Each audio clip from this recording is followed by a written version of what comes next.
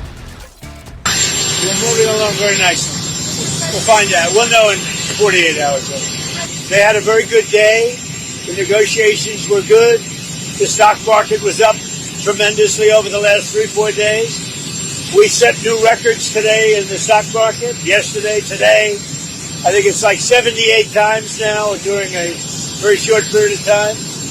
So a lot of good things are happening. Iran का दावा है कि हार्मूज स्ट्रेट को लेकर ओमान के साथ होने वाला समझौता अमेरिका की दखलंदाजी और ट्रंप की धमकियों की वजह से टल रहा है। ईरान ने साफ कहा है कि जब तक अमेरिका ईरान पर सैन्य कार्रवाई की धमकी देता रहेगा और बातचीत में दखल करता रहेगा, तब तक कोई भी समझौता आगे नहीं बढ़ेगा। लेकिन ट्रंप लगातार धमकी दे रहे हैं कि ईरान को हार्मूज बहुत जल्दी खोलना होगा। अगर ऐसा नहीं हुआ तो अमेरिका फिर से जोरदार हमला करेगा। अगर ईरान ने हार्मूज स्ट्रेट नहीं खोला तो सवाल सिर्फ इतना नहीं होगा कि अमेरिका हमला करेगा या नहीं, सवाल ये होगा कि हमला कितना बड़ा होगा, क्योंकि इस बार निशाना सिर्फ मिसाइल लॉन्चर नहीं बल्कि ईरान की पूरी सैन्य और आर्थिक ताकत बन सकती है। ट्रंप ने साफ संकेत दे दिया है कि अगर बातचीत नाकाम रही और हार्मूज बंद रहा तो अमेरिका सिर्फ चेतावनी नहीं देगा बल्कि सैन्य कार्रवाई करेगा। तो सवाल है कि ट्रंप के पास ईरान पर अगले हमले का क्या प्लान है। पहला टारगेट, हरमुज के आसपास तैनात ईरानी एंटीशिप मिसाइल बैटरियां। दूसरा target, Islamic Revolutionary Guard Corps की नौसैनिक स्पीड बोट्स और ड्रोन बेस। तीसरा टारगेट, बंदर अब्बास, केशम और अबू मूसा जैसे रणनीतिक सैन्य ठिकाने।